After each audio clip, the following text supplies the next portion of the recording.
வணக்கம். இந்த வீடியோல காஞ்சி காமாட்சி அம்மனுடைய வரலாற பத்தி தெரிஞ்சுக்கலாம் வாங்க.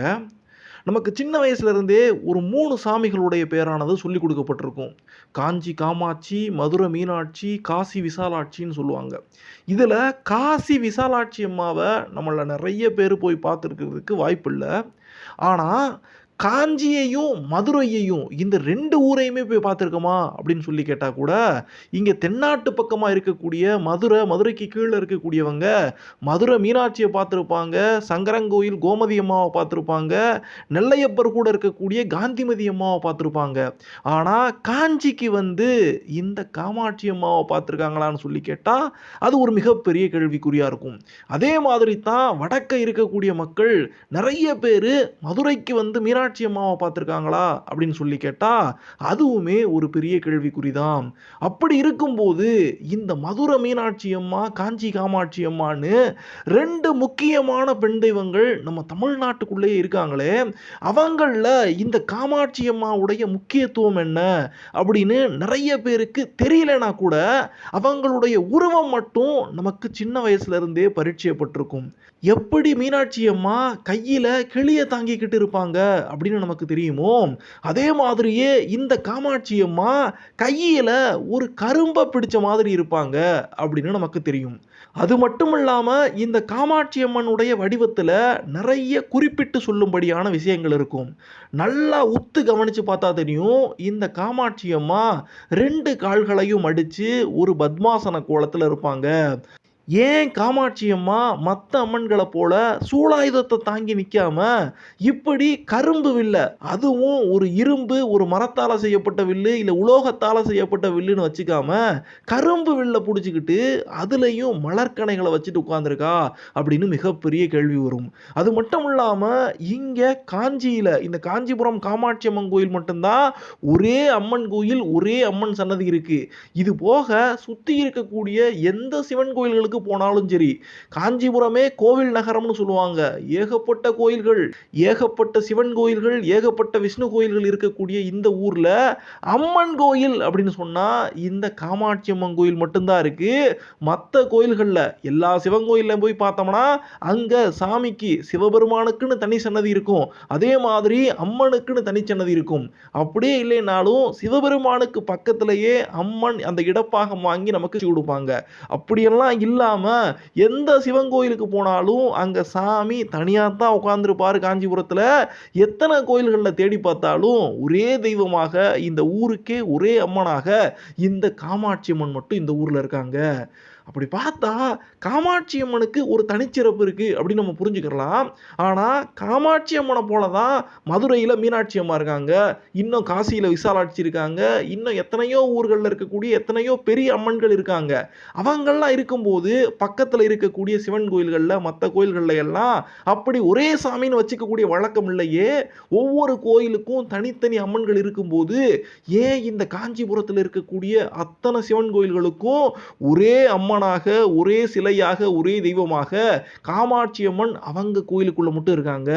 மற்ற சிவன் கோயில்கள்ல எல்லாம் ஏன் அந்தந்த சிவபெருமானுக்கான தனித்தனி அம்மன்கள் இல்லை அப்படிங்கிற கேள்வியும் நமக்கு வரும். அது மட்டும் இல்லாம இந்த காஞ்சிபுரத்தில் இருக்கக்கூடிய நிறைய பெரிய பெரிய கோயில்களுடைய கோபுர வாசல்கள் எல்லாமே இந்த காமாட்சி அம்மனுடைய கோயிலுடைய அந்த வாசலை நோக்கியே, அவளுடைய திசையை நோக்கியே எல்லா கோபுர வாசல்களும் இருக்குது. இதையும் தாண்டி எந்த கோயில்கள்ல சுத்தி இருக்கக்கூடிய எந்த கோயில்கள்ல எந்த திருவிழா விசேஷம் வந்தாலும் அங்க இருக்கக்கூடிய சாமியுடைய உற்சவர் ஊர்வலங்கள் எல்லாம் எங்க காமாட்சி அம்மன் கோயிலுக்கு வந்து அந்த ரத வீதிகளை பூரா சுத்திட்டு போகக்கூடிய வழக்கமும் இருக்கு. ஏன் இப்படி காஞ்சிபுரத்தில் இருக்கக்கூடிய காமாட்சி அம்மனுக்கு மட்டும் இத்தனை முக்கியத்துவம் இருக்கு, இத்தனை வித்தியாசமான வழிபாட்டு முறைகள் இருக்கு, மற்ற ஊர்ல இருக்கக்கூடிய அம்மன்களை விட இந்த காமாட்சி அம்மன் எப்படி தனிச்சு நிற்கிறா இப்படின்னு ஒரு விரிவான வரலாறுக்குள்ள போக போறோம். அதுல இவ்வளவு நேரமா நம்ம பார்த்துட்டு வந்த ஒவ்வொரு விஷயத்துக்கான விடைகளையும் நம்ம தெரிஞ்சுக்கிட்டே போக போறோம். முதல் விஷயம், அகிலாண்ட கோடி பிரம்மாண்ட நாயகி ஆதி பராசக்தி தேவி லலிதா திரிபுர சுந்தரி அப்படின்னு சொல்லக்கூடிய ஒரு தெய்வத்துடைய பெயரை நம்ம நிறைய இடங்கள்ல கேள்விப்பட்டிருப்போம். வேற யாரும் கிடையாது, ஆதி பராசக்தின்னு சொல்லப்படக்கூடிய அதே தெய்வம் தான். இந்த ஆதி பராசக்தியுடைய கோயில்களை எங்கேயாவது நம்ம பார்த்துருக்கோமா அப்படின்னு சொல்லி கேட்டா சில சில கோயில்களை தான் நம்ம பார்த்துருக்க முடியும். அதுலேயும் பழங்காலந்தொட்டே பழங்காலத்தில் இருந்து இருக்கக்கூடிய கோயில்கள் அப்படின்னு சொல்லி பார்த்தோம்னா இந்த ஆதி பராசக்தி இல்லைன்னா லலிதா திரிபுர சுந்தரி அப்படிங்கிற பேரில் நாமம் வாங்கி நிறைய கோயில்கள் தெய்வங்களை நம்ம பார்த்துருக்க முடியாது. அப்படின்னா உண்மையாகவே ஆதிசக்தி அப்படின்னு சொல்கிறாங்களே அந்த ஆதிசக்தி தான் அதுக்கப்புறமா இந்த முப்பெரும் தேவர்களை படைச்சு வச்சாங்க. அதுக்கப்புறமா இந்த உலகத்தில் ஒவ்வொரு சிருஷ்டியும் நடக்கிறதுக்கு அந்த ஆதிசக்தி தான் காரணம்னு சொல்கிறாங்களே அந்த ஆதிசக்திக்குன்னு எங்கே கோயில் இருக்குன்னு சொல்லி கேட்டால் சாட்சாட் இந்த காமாட்சி அம்மன் தான் அந்த ஆதிபராசக்தின்னு சொல்லப்படக்கூடிய லலிதா திரிபுர சுந்தரி. இந்த அம்மனுக்கு ஏன் காமாட்சி அம்மன் அப்படின்னு பேர் வந்துச்சு அப்படின்னு நம்ம தெரிஞ்சுக்கிறதுல இருந்தே இந்த தேவியுடைய முழு வரலாறையும் நம்மளால பார்த்துட முடியும். காமாட்சி அம்மன் இந்த பேருக்கான அர்த்தம் என்னன்னு சொல்லி கேட்டால் நிறைய பேர் நிறைய வியாக்கியானங்களை கொடுத்துருக்காங்க. ஆனால் இது ஒரு வடமொழி சொல்லாக இருக்குது, ஒரு சமஸ்கிருத சொல்லாக இருக்குது அப்படிங்கிறதையும் நம்ம மறுத்துட முடியாது. காமாட்சி அப்படிங்கிறதுல காமம் அக்சி, அக்சின்னு சொன்னால் வடமொழியில் கண்ணுன்னு அர்த்தம். ஸோ காமம் பொருந்திய அன்பு பொருந்திய கண்களை கொண்டவளாக இந்த தேவி காமாட்சி அம்மா இருக்கான்னு சொல்கிறாங்க. அதே சமயத்தில் காமத்தை ஆட்சி செய்யக்கூடியவளாக பக்தர்கள் எத்தனை பேர் அவளை தேடி வந்தாலும் அவங்களுடைய விருப்பங்களை அவளுடைய அன்பான கடைக்கண் பார்வையால அத்தனை பேருக்கும் தேவையான விஷயத்தையும் கொடுக்கக்கூடிய வரம் கொடுக்கக்கூடிய தெய்வமாக இருக்கக்கூடிய அதே தாய் தான் காமத்தை பக்தர்களை நாடி வரக்கூடிய அந்த உயிரினங்களுடைய காமத்தை எல்லாம் அடக்கி, காமம்னு சொன்னா விருப்பம் அப்படின்னு எடுத்துக்கிறணும். இந்த உலகத்தின்பால் இருக்கக்கூடிய ஈடுபாடு, அந்த பற்றுதல்கள், அந்த விருப்பங்கள் அதையெல்லாம் ஆட்சி செய்யக்கூடியவளாக, அதையெல்லாம் அடக்கி தன்னுடைய பக்தர்களுக்கெல்லாம் நல்வழி காட்டக்கூடியவளாக, மோட்சம் காட்டக்கூடியவளாக இந்த தேவி இருக்கிறதுனால தான் இவளுக்கு காமாட்சின்னு பேர் வந்திருக்கு. சரி, காமாட்சிங்கிற பேருக்கான அர்த்தம் தெரிஞ்சிருச்சு. ஆனா தேவி குறிப்பா ஏன் இந்த ஒரு வேலையை பார்க்கணும்? பக்தர்களுக்கு வாரி வழங்கக்கூடிய தெய்வமாகவும் இருக்கிறா, அதே சமயத்தில் பக்தர்களுக்கு மோட்சம் கொடுக்கக்கூடிய தெய்வமாகவும் அவங்களுடைய அந்த ஆசைகளை அந்த விருப்பங்களை எல்லாம் அழித்து ஒழித்து ஞானத்தை கொடுக்கக்கூடிய தெய்வமாகவும் ஏன் மாறுறா அப்படிங்கிறத நம்ம புரிஞ்சுக்கிறணும். இதுக்கு தேவி கையில் இருக்கக்கூடிய அந்த கரும்பு வில்லை பற்றியும் அந்த மலர் கணைகளை பற்றியும் நம்ம புரிஞ்சுக்கிறணும். இங்கே தேவி 4 கரங்களோட காட்சி கொடுப்பாங்க. 2 கையில் கரும்பு வில்லும் மலரம்புகளும் இருக்கிற மாதிரியே தன்னுடைய பின்னால் இருக்கக்கூடிய 2 கையில் பாசத்தையும் அங்குசத்தையும் தாங்கி கொண்டு இந்த தேவி காட்சி கொடுக்கிறா. மன்மதனுடைய கையில் கரும்பு வில்லும் மலரம்புகளும் இருக்கும் அப்படின்னு நம்ம கேள்விப்பட்டிருப்போம். அதே வில் தான் மன்மதனுடைய கையில் இருந்த அந்த கரும்பு வில்லையும் அந்த மலர் அம்புகளையும் 5 அம்புகளை வச்சுக்கிட்டு இந்த அண்டசராசரத்தில் இருக்கக்கூடிய அத்தனை உயிர்களுக்கும் அந்த காமத்தை உண்டாக்கி இந்த உயிர்களுக்குள்ளே சிருஷ்டி உருவாக்கணும் அப்படின்னு சொல்லிட்டு தேவி அந்த ஆதிசக்தி, அந்த ஆதி பராசக்தி தான் மன்மதனுடைய கையில் அந்த கரும்பு வில்லையையும் மலர் கணைகளையும் கொடுத்து அனுப்புனா. ஆனா ஒரு சமயத்தில் மன்மதன் கிட்ட இருந்தே தேவி அந்த கரும்பு வில்லையும் அந்த மலர் கணைகளையும் எடுத்துக்க வேண்டிய கட்டாயம் உருவாகுது. இதுக்கு பின்னால என்ன கதை இருக்குது அப்படின்னு சொல்லி பார்த்தோம்னா, ஒரு சமயத்துல மன்மதன் சரியான தவக்கோலத்தில் இருக்கக்கூடிய சிவபெருமான் மேலேயே தன்னுடைய அந்த மலர்கணைகளை எய்து அவருக்கு காம நோக்கத்தை உண்டாக்கணும் அப்படின்னு முயற்சி பண்றாரு. ஏன் மன்மதன் அப்படி செய்யணும் அப்படின்னு சொல்லி கேட்டா, ஒரு குறிப்பிட்ட காலகட்டத்தில் நிறைய அசுரர்களுடைய தொல்லையானது இந்த பூலோகத்தில் இருக்குது. அதாவது முருகப்பெருமான் பிறக்கிறதுக்கு முன்னால சூரபத்மனும் அவனுடைய தம்பிமார்களும் இது போக நிறைய அரக்கர்கள் இந்த பூலோகத்தில் இருக்கக்கூடிய மாந்தர்களா இருக்கட்டும் தேவர்களா இருக்கட்டும் எல்லாருக்கும் தொல்லைகளை கொடுத்து வராங்க.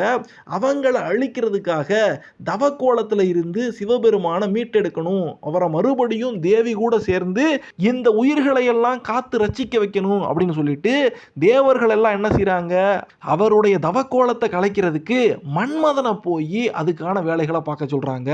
மன்மதனும் சிவபெருமான போய் வேண்டி விரும்பி நின்று அவருடைய தவக்கோலத்தை கலைக்காம தன்னுடைய கையில் இருக்கக்கூடிய கரும்பு வெள்ளெடுத்து அந்த மலர்கணையை தொட்டு சிவபெருமான் மேல எய்ய போயிடுறாரு.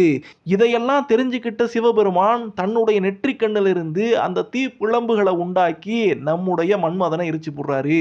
மன்மதன் எரிஞ்சு அங்க சாம்பலா கொட்டிடுறாரு. மன்மதன் இனிமேல் இந்த உலகத்துல கிடையாது அப்படின்னு ஒரு நிலைமை உருவாயிருது. அப்படிப்பட்ட நேரத்தில் தேவர்கள் எல்லாம் பார்வதி தேவி கிட்ட முறையிடுறாங்க. ரத்தி தேவி தன்னுடைய கணவன் மன்மதன் இறந்து போயிட்டானேன்னு அவளும் தேவி கிட்ட முறையிடும் போது தேவி சிபாரிசு செஞ்சு இந்த மன்மதன் அவனுடைய மனைவி ரதி தேவியுடைய கண்ணுக்கு மட்டும் தெரியும்படியாக அந்த வரத்தை சிவபெருமான் கிட்ட வாங்கி கொடுத்து மன்மதனை மறுபடியும் உயிர்ப்பிச்சு விட்டாங்கன்னு சொல்றாங்க. அதோடு மட்டும் இல்லாம மன்மதன் கையில் இருக்கக்கூடிய அந்த கரும்பு வில்லையும் மலர்கணைகளையும் தானே வாங்கி கொண்டு ஈஸ்வரன் மேல் அன்பு காட்டக்கூடிய தேவியாக காமம் பொருந்திய அன்பு பொருந்திய கண்களை தாங்கிய தெய்வமாக இருந்து அதுக்கப்புறமா தான் குமார சம்பவம்னு சொல்லப்படக்கூடிய முருகப்பெருமானுடைய பிறப்பு நடக்குது. அவர் போய் அசுரர்களை பூரா கொள்றாரு அப்படின்னு நமக்கு தெரிஞ்ச முருகப்பெருமானுடைய வரலாறானது பின்னால நடக்கும். இப்ப கூட காஞ்சிபுரத்தில் போய் பார்க்கும்போது காஞ்சிபுரத்தில் சிவபெருமானுடைய கோயில்னு சொல்லப்படக்கூடிய ஏகாம்பரேஸ்வரர் கோயிலுக்கும் காமாட்சி அம்மன் கோயிலுக்கும் நடுவுல குமரக்கோட்டம்னு சொல்லப்படக்கூடிய முருகப்பெருமானுக்கான சிறப்பான ஒரு கோயில் இருக்குது. எந்த ஒரு அமைப்பானது சிவபெருமானுடைய 64 உருவங்கள்ல ஒரு குறிப்பிட்டு சொல்லும்படியான முக்கியமான உருவம். அதாவது நிறைய சிவன் கோயில்களில் நம்ம சாமியை லிங்க வடிவத்தில் தான் பார்த்துருப்போம். ஏதோ சில இடங்களில் சிவபெருமானுடைய முழு உருவத்தை நடராஜருடைய அந்த வடிவத்தில் நம்ம பார்த்துருப்போம். நடராஜருடைய வடிவம் எப்படி இருக்குதோ அதே மாதிரியே முழு உருவத்தோட சிவபெருமான் இருக்கக்கூடிய நிறைய வடிவங்கள் இருக்கு. 64 வடிவங்கள்னு சொல்லுவாங்க. அதுல ஒரு குறிப்பிட்டு சொல்லும்படியான சோமாஸ்கந்தருடைய வடிவத்துல சிவபெருமானும் பார்வதி தேவியும் இருப்பாங்க. அவங்களுக்கு நடுவுல முருகப்பெருமான் சின்ன குழந்தையாக இருப்பாரு. நல்லா உத்து கவனிச்சோம்னா நமக்கு தெரியும். அப்படிப்பட்ட ஒரு வடிவத்துல இந்த கோயில்கள் இந்த தேவியும் இறைவனும் நடுவுல முருகப்பெருமானும் அமைந்திருக்கக்கூடிய அந்த சோமாஸ்கந்த வடிவத்துடைய அமைப்புல காஞ்சிபுரத்துல கோயிலானது அமைஞ்சிருக்கு. அது முதற்கொண்டு மன்மதன் கிட்ட அந்த கரும்பு வில்லையும் மலர்கணைகளையும் வாங்கிக்கிட்டு மன்மதனுக்கு கொடுத்த வேலையை மட்டும் இல்லாம இந்த உலகத்துல சிருஷ்டி நடக்கணும் அப்படிங்கிற வேலை மட்டும் இல்லாம இப்படி பிறந்து வரக்கூடிய உயிர்கள் இந்த உலகத்துல பாவ புண்ணிய கணக்குகளை எல்லாம் முடிச்சுக்கிட்டு மறுபடியும் மோட்சம் அடைகிறதுக்கான அந்த வழியையும் அவங்களுக்கு தேவையானவற்றை கொடுத்து விட்டு தேவையில்லாத அவங்களுடைய விருப்பங்களை எல்லாம் கட்டுப்படுத்தி மோட்சம் கொடுக்கக்கூடிய தெய்வமாகவும் காமாட்சி அம்மா இருக்கிறா. இப்ப நமக்கு ஒரு சந்தேகம் வரும். இந்த தேவியே தான் நம்மளை புறப்படுத்து வர வைக்கிறா, அதுக்கப்புறமா பிறந்து வந்ததுக்கு அப்புறமா பாவ புண்ணிய கணக்கு தீக்கணுங்கிறா, கடைசியா ஞானம் கொடுக்குறேன்னு சொல்றா. இப்படி இருக்கணும்னா ஏன் தேவி நம்மளை பிறக்க வைக்கணும், பிறப்பே இல்லாம ஆக்கிடக்கூடாதா அப்படின்னு சொல்லி கேட்டா வைணவத்திலையும் இதை பத்தி ரொம்ப சிறப்பா சொல்லுவாங்க. ஆனா நம்ம சுலபமா புரிஞ்சுக்கிறதுக்கு ஒரு விஷயம் என்னன்னா, எந்த உலகமே ஒரு நாடக மேடை, அதில் நாமெல்லாம் நடிகர்கள், ஆண்டவன் தான் இயக்குனர்னு சொல்லுவாங்க பாருங்க. அதுபோல இந்த உலகத்துல தெய்வமானது எல்லா உயிர்களையும் பிறக்க வைக்குது. எல்லா உயிர்களும் பிறந்து இறைவனையே வேண்டி நின்று அப்படியே அவனுடைய சரணாகதி அடைஞ்சிறது இல்ல. அவங்க நிறைய பாவங்கள் அவங்களுடைய எண்ணத்துக்கு ஏற்றார் போல செஞ்சு வச்சு அதை கழிக்கிறதுக்காக மறுபிறவி மறுபிறவி மறுபிறவின்னு எடுத்து வந்து அத்தனை பாவ புண்ணிய கணக்குகளும் தீர்ந்ததுக்கு அப்புறமா தான் மோட்சம் அடைய முடியும். அதனால ஆண்டவன் விளையாடக்கூடிய ஒரு விளையாட்டு தான் படைச்சு விடுறாரு. அதுக்கப்புறமா வாழ்க்கையை நம்ம தேர்ந்தெடுத்துக்கிறோம். மறுபடியும் நமக்கு நற்கதி கொடுத்து மோட்சம் அடைய வைக்கக்கூடிய அந்த வேலையையும் தெய்வமே தான் பார்க்குது. அப்படிப்பட்ட வேலையைத்தான் காஞ்சியில் இருக்கக்கூடிய காமாட்சி அம்மா பார்க்குறா. காஞ்சிபுரம்னு சொன்னா காமாட்சி அம்மன் கோயிலை தாண்டி இங்க இருக்கக்கூடிய காஞ்சி காமகோடி மடம், காஞ்சி காமகோடி பீட மடத்தை பத்தி நமக்கு தெரிஞ்சிருக்கும். அதாவது ஆதி சங்கரர் வழி வந்த அந்த சங்கராச்சாரியார்கள் எல்லாருமே இந்த மடத்துல இருந்து இன்னமுமே நிறைய தொண்டுகள் பண்ணி வராங்க. அப்படிப்பட்ட மடத்துடைய 20வது மடாதிபதியாக வந்த மூகர்னு சொல்லப்படக்கூடிய ஒரு சுவாமி இந்த ஒரு தத்துவத்தை தான், இந்த காமாட்சியுடைய கடைக்கண் பார்வை மட்டும் நம்ம மேல பட்டுட்டா போதும், காடும் வீடும் சத்ருவும் மித்திரரும் ஓடும் யுவதியுடைய உதடும் அத்தனையுமே நமக்கு ஒரே மாதிரியாக தெரியும், அத்தனையுமே தேவியுடைய அம்சங்களாகவே தெரியும் அப்படின்னு சொல்றாரு. இந்த மூகர்னு சொல்றமே இந்த மடாதிபதி, இவர் ஒரு காலகட்டத்தில் சின்ன வயசுல பேச முடியாம ஊமையா இருந்திருக்காரு. அதனால வடமொழியில மூகர்னு சொன்னா ஊமைன்னு அர்த்தம். அதனால அந்த ஊமைங்கிற பேரே அவருக்கு இருந்து அவர் பல காலமாக இந்த காமாட்சி அம்மன் கோயிலேயே ஊமையாக சுற்றி திரிஞ்சு தேவியவே தினமும் பார்த்து பார்த்து கிடக்கும் போது அந்த நேரத்தில் காமாட்சி அம்மன் கோயிலேயே ஒரு மிகப்பெரிய தவசீலர் பல காலமாக தேவியே நினைச்சு கோயிலுக்குள்ள தவம் இருந்து வந்திருக்காரு. அப்படி அவருடைய அந்த தவசீலருடைய தவத்தை மெச்சி போய் தேவியானவள் அவருக்கு முன்னால காட்சி கொடுத்து அவரை எழுப்ப முயற்சி பண்றாங்க. அப்போ திடீர்னு கண்முழிச்சு பார்த்த தவசீலர், இங்க ஒரு பொண்ணு நிக்கிறாங்க, இவங்க ஏதோ பேசி தான் நம்முடைய தவத்தை கலைச்சிட்டாங்கன்னு சொல்லிட்டு போன்னு சொல்லிட்டு மறுபடியும் கண்ணை மூடிக்கிறாரு. ஆனா இங்க ஊமையா இருக்கிறாரே நம்முடைய மூகர், அவர்தான் தினமும் கண்கொண்டு கண்மூடி தவம் இருக்காம கண்ணை திறந்தே தினமும் தேவிய சிலை ரூபத்துல அவர் பார்க்கறதுனால வந்து நிக்கிறது யாரு அப்படின்னு புரிஞ்சுக்கிட்டு தேவி கிட்ட போய் சரணாகதி அடைகிறாரு. பேபான்னு சொல்லி தேவிய வாயார கூப்பிட முடியாம தவிச்சுக்கிட்டு அவளுடைய பாதங்களை போய் சரணடைகிறாரு. அப்படிப்பட்ட மூகருக்கு தேவி தான் தரித்திருந்த தாம்பூலத்தை கொடுத்து மூகரை பேச வச்சிருக்காங்க. அந்த மூகருடைய சொற்கள் தான் இப்ப நம்ம கேட்கிறோம். காடும் வீடும் சத்ருவும் மித்திரரும் ஓடும் யுவதியுடைய உதடும் அத்தனையுமே ஒன்றாக போகக்கூடிய அந்த ஞானத்தை, பிரம்ம ஞானத்தை தேவியால மட்டும்தான் நமக்கு கொடுக்க முடியும் அப்படின்னு சொல்றாரு. இப்படிப்பட்ட ஒரு முக்தி கொடுக்கக்கூடிய ஒரு தலமாக இருக்கிறதுனால தான் முக்தி கொடுக்கக்கூடிய சப்தபுரிகள் அப்படின்னு சொல்லிட்டு 7 முக்கியமான நகரங்களை சொல்லுவாங்க. அதுல பெரும்பாலான நகரங்கள் வடநாட்டு பக்கமே போயிரும். தமிழ்நாட்டுக்குள்ள காஞ்சின்னு சொல்லப்படக்கூடிய இந்த காஞ்சிபுரம் மட்டும்தான் நமக்காக அந்த முக்தி கொடுக்கக்கூடிய ஒரு தலமாக இருக்குது. இப்போ காமாட்சி அம்மனுடைய கைக்கு எப்படி அந்த கரும்பு வில்லும் மலரம்புகளும் வந்து சேர்ந்துச்சு, மன்மதன் கிட்ட இருந்து எப்படி தேவி எடுத்துக்கிட்டாங்க அப்படின்னு பார்த்தோம். அடுத்து நம்ம பார்க்க வேண்டிய விஷயம் என்னன்னா, ஏன் காஞ்சிபுரத்தில் மட்டும் ஒரே ஒரு அம்மன் கோயில் தான் இருக்கு, மற்ற சிவன் கோயில்கள்ல எல்லாம் அம்மனுடைய சன்னதிகள் இல்லை அப்படின்னு பார்க்க போறோம். அது ஏன்னு சொல்லி பார்த்தோம்னா, மன்மதனை சிவபெருமான் எரிச்சிடுறாரு. அதுக்கப்புறமா தேவி பேசி சிபாரிசு பண்ணி மன்மதனை மறுபடியும் உயிரோட எழுப்பி விடுறாங்க. ஆனா ரதி கண்ணுக்கு மட்டும்தான் தெரியும்படியாக ஒரு உருவத்தோட மன்மதன் வாழ்ந்து வராரு. அது வரைக்கும் கதை போச்சா. அதுக்கப்புறமா மன்மதனுக்கு ஒரே ஒரு ஆசை இருந்துச்சு. அது என்னன்னா, நான் ஜெயிச்சிட்டேன் அப்படிங்கிற விஷயத்த ஆணித்தரமா எல்லாருக்கும் சொல்லணும் அப்படிங்கிற ஆசை. என்னப்பா அவர் எப்படி ஜெயிச்சாரு? அவர் தான் சிவபெருமான் மேல அம்பு விட போனாரு. சிவபெருமான் பட்டுன்னு கண்ணை திறந்து மன்மதனை எரிச்சிட்டாரே, அப்புறம் எப்படி மன்மதன் ஜெயிக்க முடியும் அப்படின்னு சொல்லி கேட்டா, மன்மதன் தானாக நேரடியாக போய் ஜெயிக்கல. ஆனா அவர் செய்ய நினைச்ச விஷயம், குமார சம்பவம் நடக்கணும், முருகப்பெருமான் பறக்கணும், தேவியும் சிவபெருமானும் 2 பேரும் இணையணும். அதாவது தவக்கோலத்திலேயே சிவபெருமான் இருந்துடக்கூடாது, எந்த உலகத்தில் இருக்கக்கூடிய உயிர்களுக்கெல்லாம் நல்லது செய்யணும்னு சொல்லிட்டு அவர் மனசு மாறணும். அப்படிப்பட்ட ஒரு நோக்கத்துக்காக தான் மன்மதன் இப்படி அந்த மலர்கணைகளை எல்லாம் கரும்பு வில்லுல வச்சு எய்ய பார்த்தாரு. கடைசியாக அந்த விஷயம் நடந்து முடிஞ்சிருச்சு.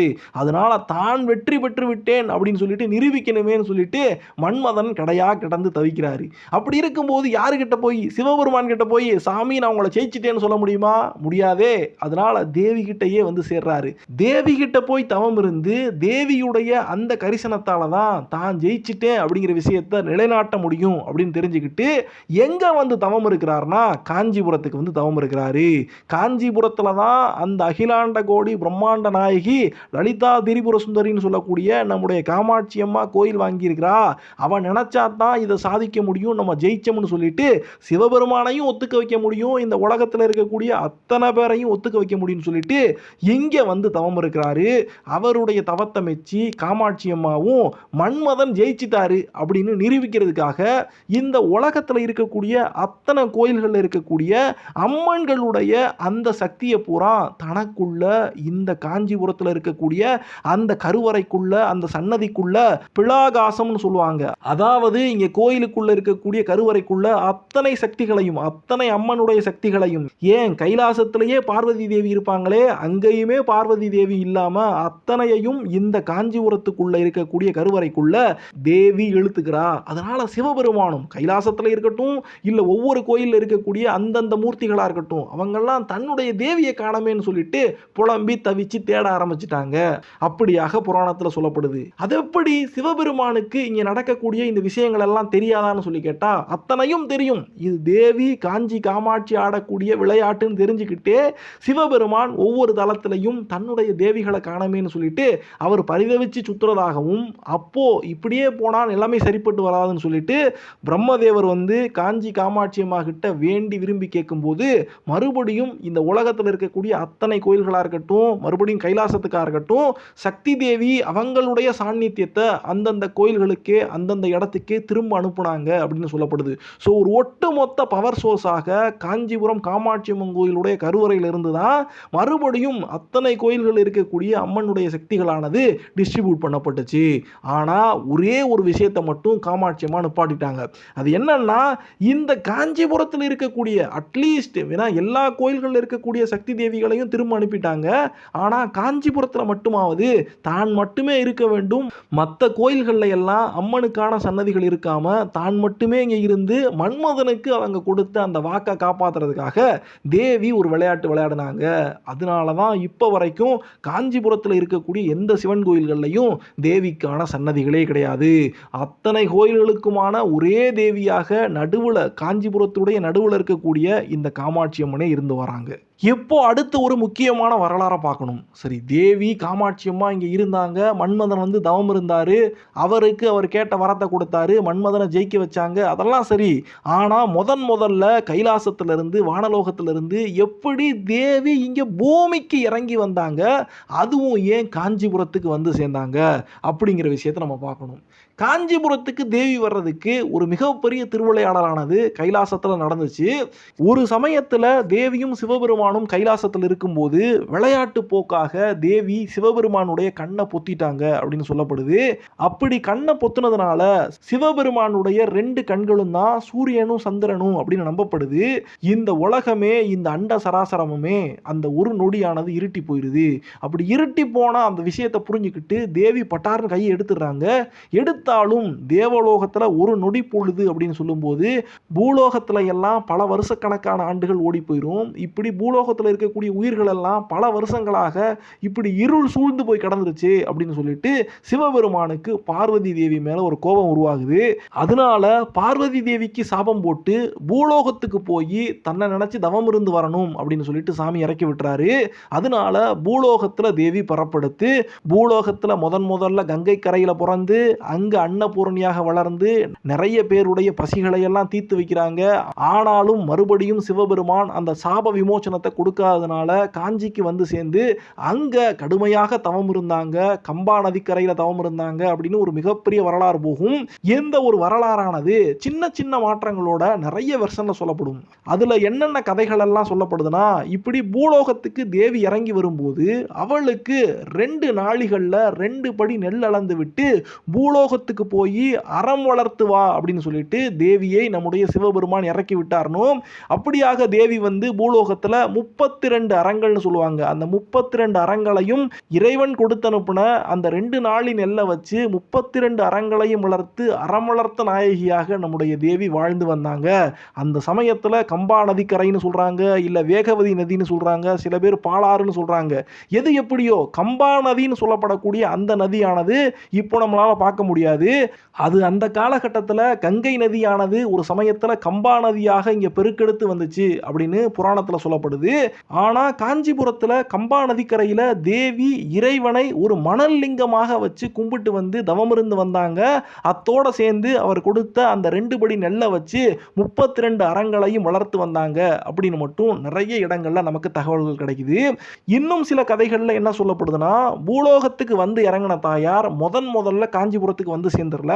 அவங்க வடநாட்டில் பத்ரிகாசிரமம் சொல்லக்கூடிய அந்த இடத்துல காத்தியாயினி அப்படிங்கிற பேர்ல ஒரு முனிவருடைய மகளாக பிறந்து வந்து அதுக்கப்புறமா முனிவரால தான் யாரு அப்படின்னு புரிஞ்சுக்கிட்டு கங்கையை கடந்து வந்து கடைசியாக காஞ்சிபுரம் வந்து அங்க தவம் இருந்து அதுக்கப்புறமா சிவபெருமானை போய் சேர்ந்தாங்க அப்படின்னு நிறைய வரலாறுகள் சொல்லப்படுது.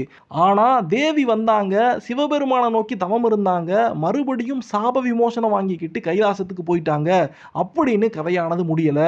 ஒரு சமயத்துல பண்டாசுரன் அப்படின்னு ஒரு அரக்கன் பிறந்து வர்றான். அந்த அரக்கன் எப்படி பிறக்கிறான்னு சொன்னா, சிவபெருமான் மன்மதனை எரிச்சாருன்னு சொல்றோம் பாத்தீங்களா, அப்படி எரிச்ச அந்த சாம்பல்ல இருந்து இந்த அரக்கனானவன் பிறந்து வர்றான்.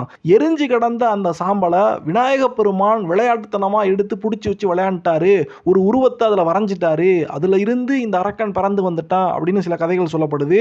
இல்ல இது விநாயக பெருமான் வரைஞ்ச உருவம் இல்ல, சிவபூத கணங்கள்ல ஒண்ணு வந்துட்டு அந்த சாம்பலை எடுத்து விளையாட போக அதுல இருந்து ஒரு அரக்கன் பிறந்து வந்துடுறான். அந்த அரக்கன் பிறந்து வர்றதை பார்த்த உடனேமே பிரம்மதேவன் அலறி துடிக்கிறாரு. பண்டா பண்டா அப்படின்னு அப்படின்னு சொல்லிட்டு அந்த அரக்கனை பார்த்து கத்துறாரு. பண்டான்னா அறிவில்லாத ஆணவம் பொருந்தியவன் அப்படின்னு அர்த்தம். இந்த எரிஞ்சு போன சாம்பல்ல இருந்து எழுந்து வரக்கூடிய அவனுக்கு அறிவே இருக்காதே, ஆணவம் மட்டும் இருக்குமேன்னு சொல்லிட்டு அப்பவே பார்த்து பயந்து பிரம்மன் அவனை பார்த்து பண்டா பண்டான்னு கத்த போக அவனுக்கு பண்டாசுரன் பேர்னு சொல்றாங்க. எந்த பண்டாசுரன் எழுந்து வந்து சிவபெருமானையே வணங்கி அவர்கிட்ட இருந்தே சில வரங்களை வாங்கிக்கிட்டா, அந்த வரங்களை வச்சுக்கிட்டு நிறைய துன்பங்களை கொடுத்து வந்தான்னு ஒரு கதை சொல்லப்படுது. இன்னொன்னு, அவன் கடுமையாக தவம் இருந்து பிரம்மதேவர்கிட்ட இருந்தே ஒரு வரம் வாங்கினானும், அந்த வரத்தின்படி இந்த உலகத்தில் இருக்கக்கூடிய அத்தனை உயிர்களுடைய சக்தியும் தனக்கு வந்துடணும் அப்படின்னு ஒரு வரம் வாங்கிக்கிட்டு இந்த உலகத்தில் தேவர்களாக இருக்கட்டும், மனிதர்களாக இருக்கட்டும், எந்த விலங்குகளாக இருக்கட்டும், அத்தனை உயிர்களுடைய சக்தியையும் அத்தனை உயிர்களுடைய உடம்புக்குள்ளேயும் புகுந்துக்கிட்டு அவங்களுடைய சக்தியை எல்லாம் தன்னுடைய சக்தியாக மாற்றி வச்சுக்கிட்டு அத்தனை பேருக்கும் எந்த ஒரு விருட்சமும் ஏற்படாமல் தொல்லைகளை கொடுத்துட்டு வந்தான் அப்படின்னு நிறைய விதமான தகவல்கள் சொல்லப்படுது.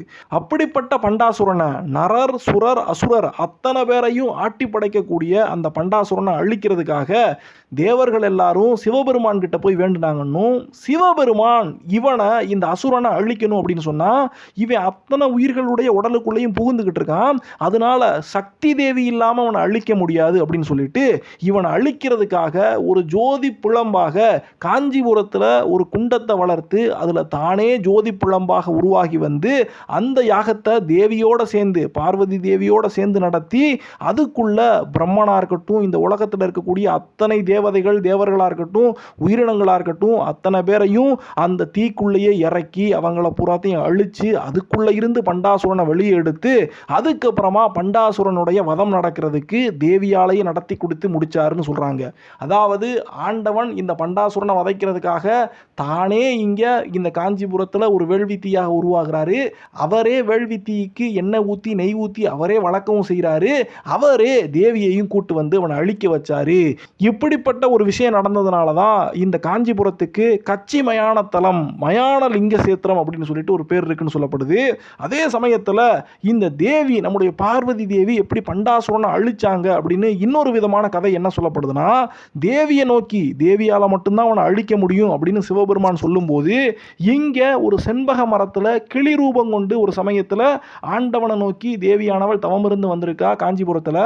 அப்போ தேவர்கள் எல்லாரும் வந்து தேவி கிட்ட வேண்டி நிற்கும் போது தேவியும் அவனை அழிக்கிறதுக்காக ஒரு பெரிய காளி ரூபத்தை எடுத்துக்கிட்டு பைரவ ரூபிணிங்கிறாங்க 18 கைகளில் 18 ஆயுதங்களை தாங்கிக்கிட்டு போய் அந்த பண்டாசுரனை அழிக்கிறதுக்காக அவனுடைய கழுத்தில் ஒரு காலு, அவனுடைய மார்பு மேலே ஒரு காலுன்னு வச்சு அவனுடைய தலையை மட்டும் கரகரன்னு அறுத்து தன்னுடைய கையில் பிடிச்சிக்கிட்டு வந்து நின்னானும், அதை பார்த்துட்டு வந்திருக்கிறது தேவிதான் அப்படின்னு புரிஞ்சுக்காம அசுரனுடைய தலையை இப்படி பிச்சு எடுத்துட்டு அங்காரமாக ஒரு பெண்ணுருவம் வந்து நிற்கிதுன்னு சொல்லிட்டு தேவர்கள் எல்லாம் பயந்து போய் நிற்கும் போது, திகச்சு போய் நிற்கும் போது அவங்கள பயங்காட்ட வேண்டாம் அப்படின்னு சொல்லிட்டு தேவியானவள் அந்த இடத்துல ஒரு சின்னஞ்சிறிய சிறுமியாக வடிவம் கொண்டு தேவர்களுக்கெல்லாம் காட்சி கொடுத்தான்னு சொல்லப்படுது. இல்லை இல்லை, அசுரனை கொண்டு முடிச்சதுக்கு அப்புறமா யாரு கொண்டான்னு தெரியாம திகச்சு நிற்கும் போது அந்த சமயத்துல தேவியானவள் மறைஞ்சுக்கிட்டு வானத்துல புகுந்துக்கிட்டு வானத்திலிருந்து அசரீரியாக ஒரு வாக்கு சொன்னான்னு சொல்றாங்க. எது எப்படியோ சிறுமியாகவோ அசரீரி வாக்காகவோ தேவி என்ன சொல்றா அப்படின்னு சொல்லி கேட்டா, எந்த அசுரனுடைய தலையை தேவி வெட்டி எடுத்து வந்திருக்கா பாத்தீங்களா, அதை ஒரு இடத்துல புதைக்க சொல்லி அந்த இடத்துக்கு மேல காயத்ரி மந்திரத்துடைய 24 அச்சரங்களை குறிக்கும் விதமாக 24 தூண்களை இந்த இடத்துல நிலைநிறுத்துங்க. அதுக்கப்புறமா 4 வேதங்களை குறிக்கும் விதமாக இந்த 24 தூண்கள் இருக்கக்கூடிய மண்டபத்தை சுத்தி 4 சுவர்களை கட்டுங்க. இந்த மண்டபத்துக்கு பேரு காயத்ரி மண்டபம்னு இருக்கட்டும். நான் இந்த மண்டபத்துக்குள்ள வந்து உங்களுக்கு காட்சி கொடுப்பேன். இந்த மண்டபத்துக்குள்ள ஒரு கன்றோடு கூடிய பசுவும் கண்ணாடி தீபம் இதெல்லாம் இருக்கிற மாதிரி பார்த்துக்கங்கன்னு சொல்லிட்டு தேவியுடைய அசரீரி சொன்னதாகவும், அதன் பேர்ல தேவர்கள் இங்க இந்த கோயில் இருக்கக்கூடிய இப்போ கருவறைன்னு சொல்லப்படக்கூடிய அந்த காயத்ரி மண்டபத்தை உருவாக்குனாங்கன்னு, மறுநாள் காலையில சாமி கும்பிட்றதுக்காக அவங்கெல்லாம் கதவை திறக்கும் போது தென்கிழக்கு திசையை பார்த்த மாதிரி 4 கரங்களோட பத்மாசன கோலத்துல தேவியானவள் அவங்களுக்கு காட்சி கொடுக்கிறா. இந்த 4 கரங்கள்லையும் கரும்பு வில்லையும் மலரம்பையும் பாசத்தையும் அங்குசத்தையும் தாங்கிக்கிட்டு அவளுடைய பீடமாக அந்த தேவி பத்மாசன கோலத்தில் அமர்ந்திருக்கிறான்னு சொன்னா அவளுடைய பீடமாக 5 பெரிய தேவர்களை வச்சிருக்காங்க.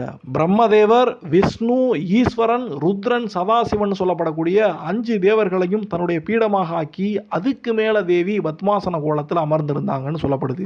எப்படியாக காஞ்சிபுரத்தில் தேவி வந்து சேர்ந்ததுக்கு பின்னால இந்த அசுரனுடைய பண்டாசுரனுடைய வதம், அதாவது மகிஷாசுரனுடைய தம்பின்னு சொல்றாங்க, மகா மந்திர தந்திரக்காரன் அப்படிங்கிறாங்க. இவனை அழிக்கிறதுக்காக தேவி எடுத்து வந்த அந்த ஒரு விசேஷமான இந்த அவதாரம் தான் காஞ்சியில் இருக்கக்கூடிய காமாட்சி அம்மனுடைய அவதாரம் அப்படின்னு சொல்லப்படுது. இதே கதையானது வடநாட்டில் போய் கேட்கும் போதும் இன்னும் சில புராணங்களில் கேட்கும் போதும் லலிதா திரிபுர சுந்தரி தான் 10 தேவிகளோட சேர்ந்து வந்து இந்த பண்டாசுரனை அழிச்சாங்க அப்படின்னு இந்த விஷயமானது கொஞ்சம் வேற மாதிரி சொல்லப்படுது. ஆனால் லலிதா திரிபுர சுந்தரியே காமாட்சி அம்மா தான் அப்படின்னு சொல்லி நம்ம நம்பும் போது இந்த 2 கதைகளும் ஒரு இடத்துல ஒத்து போகுது.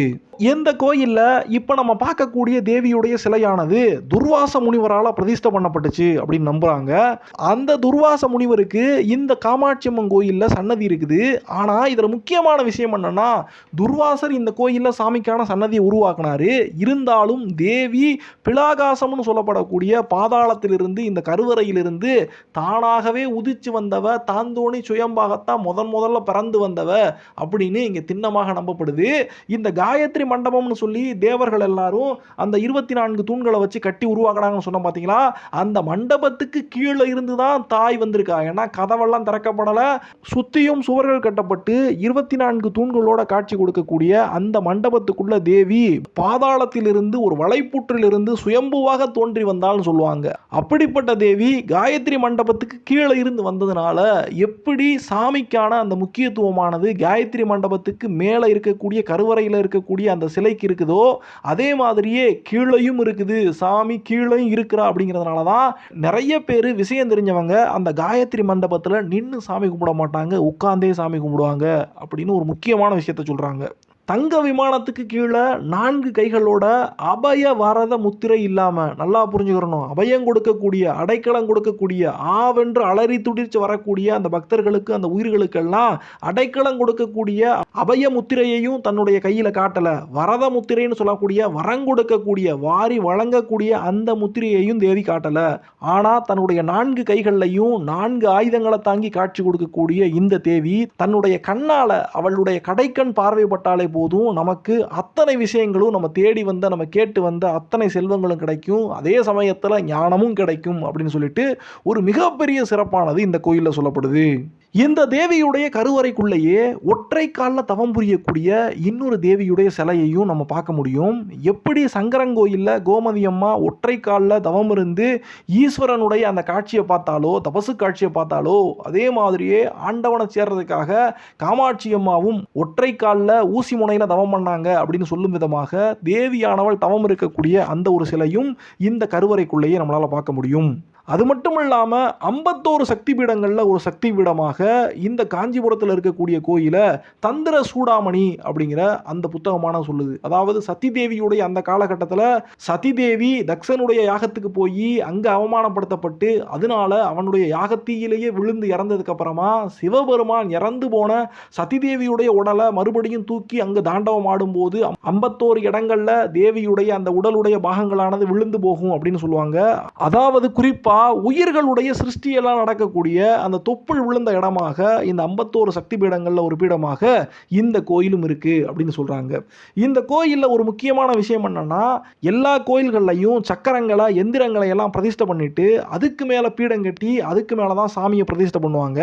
ஆனா இந்த கோயில்ல ஆதிசங்கரர் இங்க இருக்கக்கூடிய தேவி கொஞ்சம் உக்கிரமான குணத்தோட காட்சி கொடுக்குறா அப்படிங்கிறதுக்காக, அவளை சாந்தமடைய வைக்கிறதுக்காக சன்னதியில தேவியுடைய சன்னதிக்கு எதிராகவே ஸ்ரீ சக்கரத்தை பிரதிஷ்டை பண்ணியிருக்காரு. சாமியுடைய சன்னதிக்கு எதிர்த்தாப்புல வட்ட வடிவத்தில் ஒரு சின்ன தொட்டி மாதிரி பார்ப்போம். அந்த தொட்டி தான் அந்த ஸ்ரீ சக்கர பீடம். தசரத மகாராஜா புத்திர பாக்கியம் வேணும் அப்படின்னு சொல்லிட்டு புத்திர காமேஷ்டி யாகத்தை இங்கே காஞ்சிபுரத்தில் வந்து நடத்தினாரு அப்படின்னு நம்பப்படுது. ராமருடைய காலத்தில், அதாவது கிருஷ்ணருடைய காலம் வந்தது, அதுக்கு முன்னால ராமருடைய காலம் திரேத்த யுகம், அந்த காலகட்டத்தில இருந்தே இந்த கோயிலானது இருந்துச்சு அப்படிங்கிறது நமக்கு ஒரு மிகப்பெரிய சான்று. இப்போ கலியுகம் நடந்துகிட்டு இருக்கு, இன்னமும் தேவி நமக்கு அனுகிரகம் பண்ணிக்கிட்டு இருக்காங்க. அப்புறம் இந்த கோயிலை பத்தி இன்னொரு முக்கியமான விஷயம் என்னன்னா, இந்த கோயிலுக்குள்ளேயே பெருமாளுக்கான ஒரு தனி கோயிலும் இருக்கு. திருக்கல்வனூர்னு சொல்லுவாங்க. வேற எங்கேயும் கிடையாது, காமாட்சி அம்மன் கோயிலுக்குள்ளேயே கருவறையிலேயே இந்த திருக்கல்வனூர் அப்படிங்கிற கோயில் இருக்குது. அது என்ன விசேஷம்னு சொல்லி கேட்டா, 108 வைணவ திவ்ய தேசஸ்தலங்கள்னு சொல்லுவாங்க பாருங்க, அதுல ஒரு கோயிலாக திருக்கல்வனூர்னு சொல்லப்படக்கூடிய இந்த கோயில் இருக்குது. முன்னால தேவியுடைய கருவறைக்கு பக்கத்தில் இருந்த இந்த கோயிலானது காலப்போக்கில் சிதலமடைஞ்சதுக்கு அப்புறமா இந்த இந்த கோயிலுக்குள்ளேயே, காமாட்சி அம்மனுடைய கோயிலுக்குள்ளேயே, கருவறைக்குள்ளேயே அந்த பெருமாளும் எடுத்துக்கப்பட்டாரு. இந்த சாமியோட பேரு கல்வ பெருமாள்னு சொல்லுவாங்க. ஏன் இவருக்கு இப்படி ஒரு பேர் வந்துச்சு அப்படின்னு சொல்லி ஒரு சுவாரஸ்யமான வரலாறு இருக்கு. ஒரு சமயத்துல மகாவிஷ்ணுவுக்கும் லட்சுமி தேவிக்கும் ஒரு வாக்குவாதம் வந்துருது. அந்த சமயத்துல லட்சுமி தேவி தன்னுடைய அழகை பத்தின ஒரு கர்வத்தோட பேசியிருக்காங்க.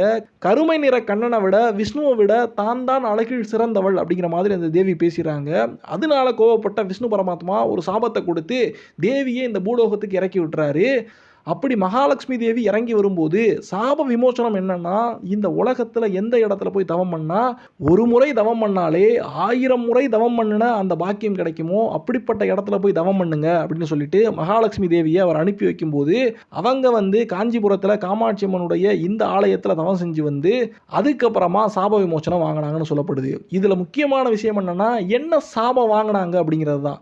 அரூபமாக போவ, இந்த உருவத்தில் இருக்கக்கூடிய அழகை வச்சு தானே உனக்கு அந்த கர்வமானது இருக்குது, அதனால அரூபமாக போங்க அப்படின்னு சொல்லிட்டு மகாலட்சுமி தேவிக்கு விஷ்ணு பரமாத்மா சாபம் கொடுத்துட்றாரு.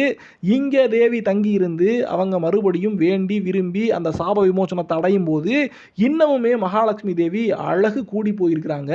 அப்படி அழகாக இருக்கக்கூடிய மகாலட்சுமி தேவியும் இங்க இருக்கக்கூடிய காமாட்சி அம்மாவும் ஒரு சமயத்தில் பேசிக்கிட்டு இருக்கும்போது இவங்களை மறைமுகமாக பார்க்கறதுக்காக ஒளிஞ்சிருந்து இந்த கல்வ பெருமாள் லட்சுமி தேவியை பார்க்க வந்தாருன்னு, அதனாலதான் இவருக்கு திருக்கல்வனூர்ல இருக்கக்கூடிய கல்வ பெருமாள் அப்படின்னு பேரும் சொல்றாங்க. அரூப லட்சுமின்னு சொல்றமே, இந்த கோயில் இருக்கக்கூடிய லட்சுமி தேவியை இன்னமுமே நம்ம அரூப ரூபத்துல தான் பார்க்க முடியும். முழு உருவத்துல அவங்க நமக்கு காட்சி கொடுக்க மாட்டாங்க. அதே சமயத்துல திருக்கல்வனூர்ல இருக்கக்கூடிய அந்த பெருமாளை வணங்கும்படியாக ஒரு வணங்கும்படியான ரூபத்திலையும் வேற ஒரு இடத்துல லட்சுமி தேவி நமக்கு காட்சி கொடுக்குறாங்க. இந்த கோயில்ல காமாட்சி அம்மா நடுவுல கருவறைக்குள்ள இருக்காங்கன்னு பார்த்தோம். அதே மாதிரி கருவறைக்குள்ளேயே நின்ற கோலத்துல தவம் செஞ்ச ரூபத்துல ஒரு சிலையாக இருக்கிறாங்கன்னு பார்த்தோம். அதே மாதிரியே பங்காரு காமாட்சின்னு சொல்லுவாங்க. பங்காரு காமாட்சினா தெலுங்குல தங்க காமாட்சின்னு அர்த்தம். இந்த தங்க காமாட்சியானவள் ஒரு காலகட்டத்தில் இந்த கோயில உற்சவ சிலையாக இருந்திருக்கிறாங்க. ஆனா அந்நிய படையெடுப்புகளின் காரணமாக அந்த காலகட்டத்தில் தஞ்சாவூர் ஆட்சி பண்ணிக்கிட்டு இருந்த நாயக்க மன்னர்கள் அந்த பங்காரு காமாட்சியை தஞ்சாவூருக்கே கொண்டு போயிருக்காங்க காஞ்சியில இருந்து. அது முதற்கொண்டு இப்ப வரைக்கும் அந்த பங்காரு காமாட்சியம்மா, உண்மையான தங்க காமாட்சியம்மா அங்க தஞ்சாவூர்ல தங்கிட்டாங்க. அதே சமயத்தில் இங்க பஞ்சலோக சிலையில காமாட்சி அம்மா உருவாக்கி வைக்கப்பட்டுட்டாங்க. இங்க இருக்கக்கூடிய உற்சவர் காமாட்சியுடைய 2 பக்கத்திலையும் லக்ஷ்மி தேவியும் சரஸ்வதி தேவியும் காட்சி கொடுக்குறாங்க. லக்ஷ்மி தேவியையும் சரஸ்வதி தேவியையும் தன்னுடைய கண்கள்ல இருந்து தேவி உருவாக்கினா அப்படின்னு நம்பப்படுது. தன்னுடைய 2 கண்கள்ல இருந்து இந்த 2 தேவிகளை உருவாக்கி இங்க இருக்கக்கூடிய பிரம்மதேவருக்கும் மகாவிஷ்ணுவுக்கும் துணைவிகளாக தேவி கொடுத்தாள் அப்படின்னு நம்பப்படுது. கோயில்ல அன்னபூரணி அம்மாவுக்கான தனிச்சன்னதி இருக்கு, சரஸ்வதி தேவிக்கான சன்னதி, ஆதி சங்கரருக்கான தனிச்சன்னதி, துர்வாச முனிவருக்கு தனிச்சன்னதி, வாராகி அம்மன், ஸ்ரீ கல்வர்னு சொல்லப்படக்கூடிய கள்ளபிரான், பைரவருக்கு, துர்க்கைக்கு, சாஸ்தா, ஒரு காலகட்டத்தில் கரிகால சோழன் இங்க இருக்கக்கூடிய சாஸ்தாவை வணங்கிக்கிட்டு போர் புரிய போய் இமயம் வர ஜெயிச்சு வந்தாராம். அப்படிப்பட்ட சாஸ்தாவுக்கான சன்னதியும் இங்க காமாட்சி அம்மன் கோயில இருக்கு. இந்த கோயில்ல நிறைய திருவிழாக்கள் இருக்கு. மாசியில நடக்கக்கூடிய மகா பிரம்மோற்சவமா இருக்கட்டும், ஆடி மாசத்துல நடக்கக்கூடிய திருவிழாக்களா இருக்கட்டும், இன்னமும் நவராத்திரி, ஐப்பசி மாசத்துல நடக்கக்கூடிய அன்னாபிஷேகம், இப்படின்னு ஏகப்பட்ட திருவிழாக்கள் இந்த கோயில்ல நடக்கும். ஒரு முக்கியமான பின்குறிப்பையும் சொல்ல வேண்டியிருக்கு. காஞ்சிபுரத்தில் பூரா தேவிக்கான அம்மனுக்கான சன்னதிகளே இல்லை அப்படின்னு சொல்கிறோமே, ஆனால் ஏகாம்பரேஸ்வரர் கோயிலுக்குள்ள, சிவபெருமானுடைய அந்த பெரிய கோயில்களுக்குள்ள மாவடிக்கந்தர்னு சொல்லப்படக்கூடிய முருகப்பெருமானுக்கு பக்கத்தில் ஒரு சின்ன சன்னதியாக ஏலவார் குழலி அப்படின்னு சொல்லப்படக்கூடிய அம்மனுடைய ஒரு சின்ன சன்னதி இருக்கு. இந்த சன்னதி பிற்காலத்தில் வந்த சோழர்களால் உருவாக்கப்பட்டிருக்கலாம். ஆனால் ஆதி காலத்திலிருந்தே காஞ்சிபுரத்தில் அம்மனுக்காக எந்த கோயிலையும் தனிச்சன்னதிகள் இல்லாமல் தான் இருந்துச்சு. இந்த வீடியோ உங்களுக்கு பிடிச்சிருந்துச்சுன்னா ஒரு லைக் கொடுங்க. இந்த வீடியோ எப்படி இருந்துச்சுன்னு கமெண்ட்ஸ்ல சொல்லுங்க. நன்றி, வணக்கம்.